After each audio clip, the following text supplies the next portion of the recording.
thing to do if you've run a workshop and you have a 15-minute presentation to fill is to ask your workshop participants, who did an amazing job, to come and help with the presentation.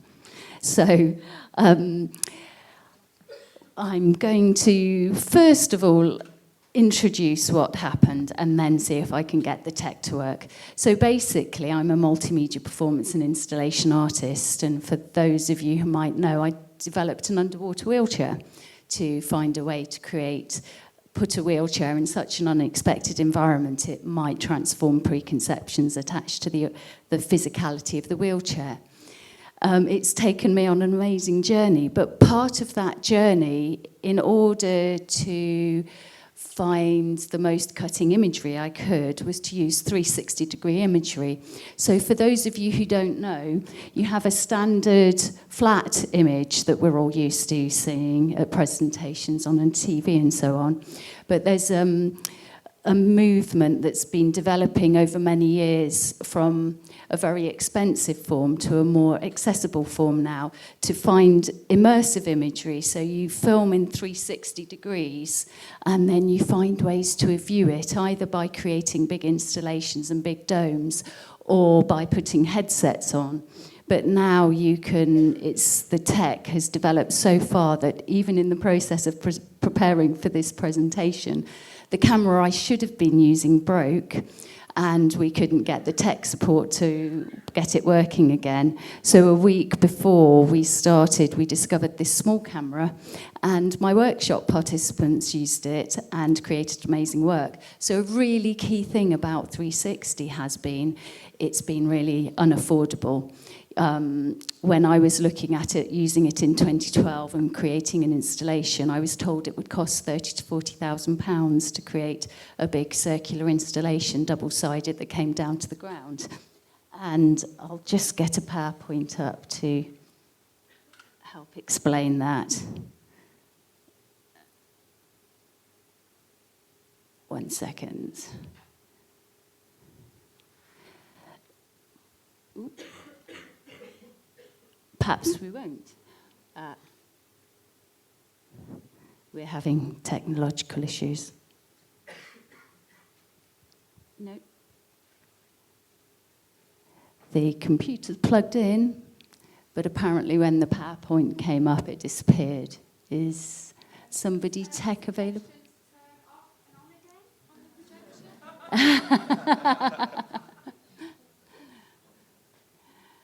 Okay. No. Oh, unplug and plug back in.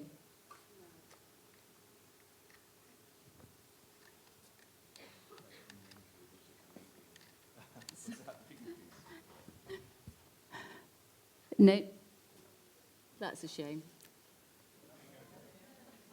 Ah, lovely. Okay, fabulous. It worked. Whoever said that, it worked. So, thank you.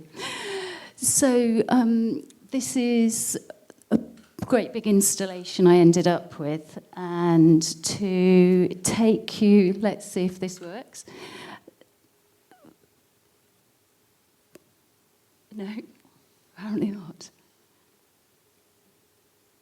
I'll just see if I can, with this, basically, my screen's mirrored, so you're supposed to be seeing what I'm seeing, but you're not, for some reason. So I'm going to leave that, and I'll do it all verbally. This big installation, you walk inside, it's about 4 meters high. It was the financially accessible version I managed to develop after I was told it would cost £30,000 to £40,000 to create this type of installation, and we did it for a budget of about £2,000 with borrowed projectors. But the thing with this installation is it's still not that financially accessible, because you need a theatre venue and a tech team to install it. So then, at the same time as making 360 more accessible to me, I've realised that also 360 can make the world more accessible to people who aren't able to access the world. And having spent a time completely excluded from the world, I realised that when you use the portable form of 360-degree imagery, which is a headset you put on, and then you've got a virtual cylinder of digital imagery around you, and as you turn in the headset, it's as if you're physically in the environment. You're seeing, in my case, the underwater world. You come on a dive with me. But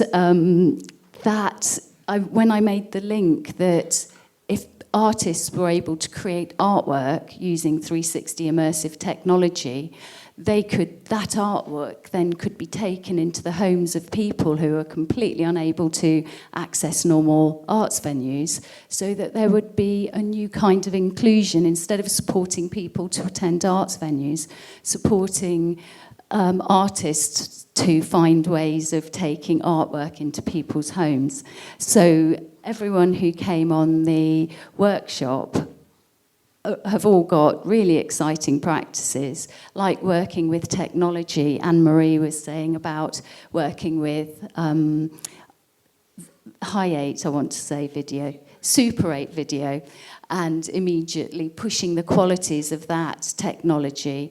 And so we were looking at working with 360-degree imagery. So basically, I explained to them the large version I'd worked with, which was partly accessible financially, but not that accessible, and then showed them viewing the artwork in 360-degree headsets, which we haven't been able to bring up today because the technology was beyond linking in to present here.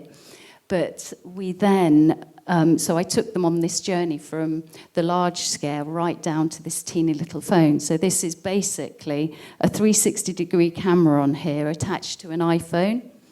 And basically, after taking everyone on a journey about how 360 imagery could be used and showing them this little camera, and explaining that when we started working you create 360-degree imagery by using multiple cameras often, or a single camera with a mirror on it, that the world hits the mirror and goes into one camera. And we then were working, I'm just pulling up the technology so somebody can demonstrate it in a moment. Hold on. Having looked at the kind of the unique aesthetic of 360, we then let people live with a camera. So I'm going to ask somebody if somebody wouldn't mind carrying that around, or would that be okay? Just past the audience showing the imagery would be easy. So basically, I don't know if anyone's going to be able to see, but this camera has a little lens on the front and the back, and to me, this is magic. It's unbelievable that you can plug a teeny little phone into a camera, create imagery that's a virtual sphere, actually, and then upload it and live stream. So as an artist, as a performance artist particularly, you could be wanting to communicate an event far beyond your immediate audience, if that's what your practice included. So the other very clever thing about this software is it comes in a box, but you open the box and the box has a viewer in it. So you just stick your phone in the box, and then you can look through. And it gives a reasonable impression, considering it's part of a box. Okay, so I'm going to first of all, if it'll come up, see if I can show you some imagery from. It's new work, so it's very glitchy. So it's closed again. But what I'm hoping is in a moment I'm actually going to be able to show you some of the amazing work that the participants produced. I was really excited when I saw it.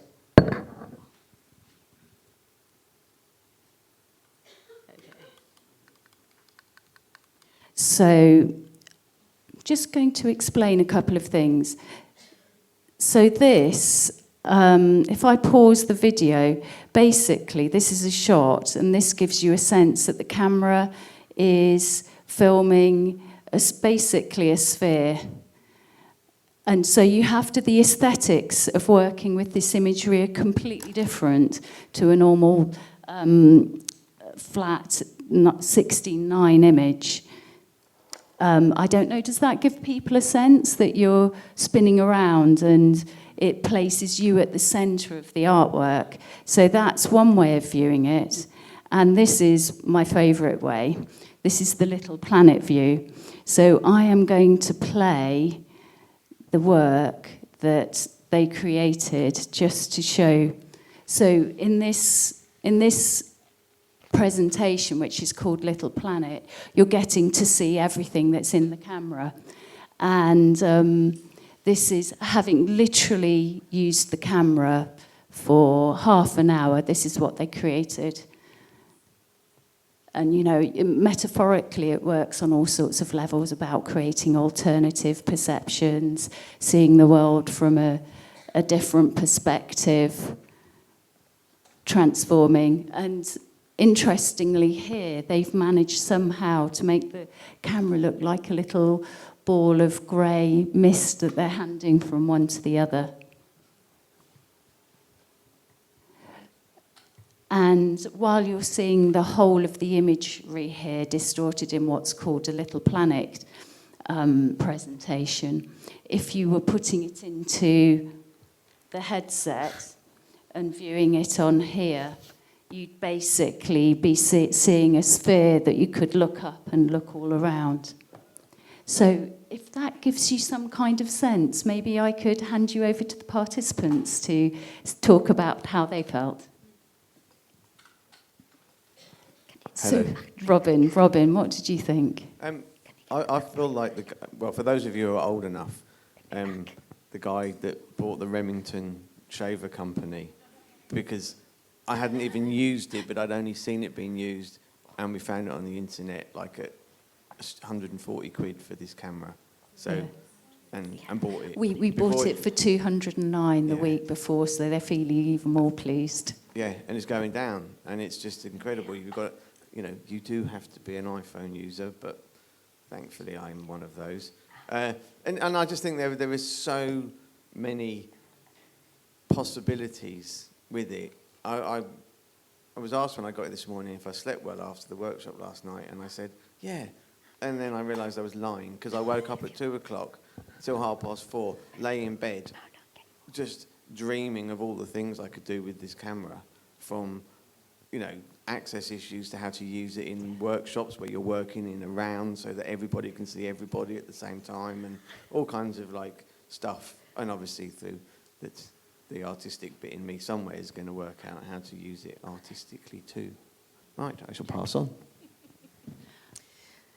Yeah, it was really interesting, especially for a bit of a technophobe like me, because we spoke about how sometimes I find it difficult sometimes to, with digital work, to find sort of the heart in it. But this straight away, because you're completely immersed in it and it creates this environment, then you can feel the heart and soul of it straight away. And what was really lovely was the TED talk that we watched as well. Chris Milk, which he has been doing some work filming in Syria, and it was about how you can really create this moment of empathy with another person who might be on the other side of the world, because straight away you're stepping into this environment and you're sitting on the same floor as the young girl that he filmed.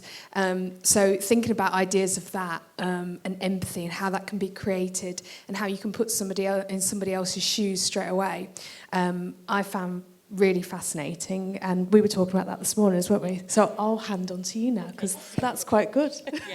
It was really about how immersive this is. So you really feel like you're in this world. So it's as if you're treading on their floor, you're looking at their ceiling, and it's something that you can share. If you've got two cameras, you can just have slightly different views.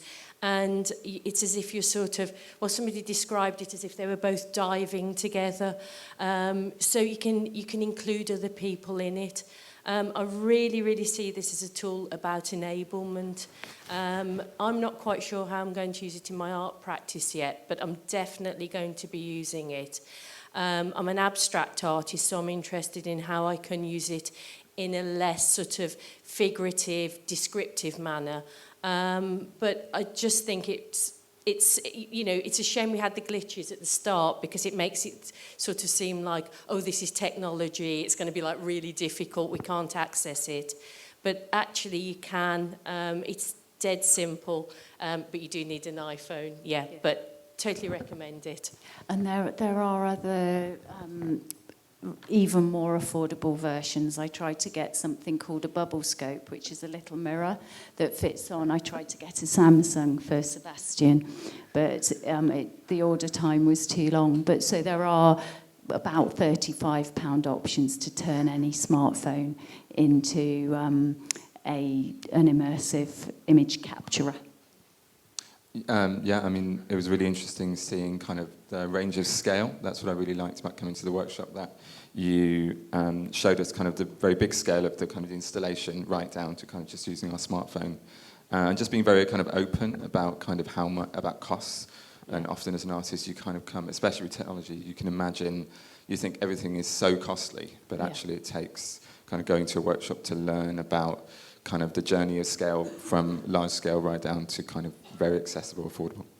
And I think the other thing about that is then you can start with the small, but then you can find solutions to build, on an enormous scale, if that's where your practice leads you. I don't have an artistic practice myself. I work at the Arts Council, and I have some lead responsibility in the area around Creative Case for Diversity. Less lead responsibility when it comes to things like digital, and it helped me to broaden my horizons, certainly, and to see how accessible financially some of these developments are becoming. And it makes your head spin quite literally at times. Yes, literally. You have to be careful of motion sickness when you're handling these things for the people who are going to be watching it later. But it was great to see how people were inspired by it, and how technology is moving on, really. And I imagine it's helpful for us to understand these developments, as they'll, I'm sure, start to inform the practice and some of the requests that come to us in future. Yeah, and you can see this. This is everyone playing with the camera in the 360, the big 360 installation that I showed a slide of at the beginning of the PowerPoint. But that is up in the foil suite for you to go and look at and see the big immersive version. Because if there was a message I could communicate to anyone, having lived the life of being completely excluded from the world, is this technology is a way of extending your practice to include people that aren't even on the agenda in terms of inclusion at the moment, and it's so simple and very affordable now. So that's why it was such a privilege to be asked to do the workshop, but 360 is really exciting. And the other thing is, with this camera, you can live stream. So if you were setting up an event, and that we had quite a few performance artists and people where there was a really key aspect of empowering other people in their practice. So you can live stream online, so include other people. But the other thing that I understood, say if somebody has an artistic practice but is unable to get out into the world, you could collaborate with another artist out in the world, ask them to capture your imagery, and then host your work online. And I've had this unbelievable experience of the artwork reaching out to 433 million people, so I would have never believed it. So somebody at home, in their own home, building the right networks, could have an international arts practice through digital and through 360 imagery. Thank you.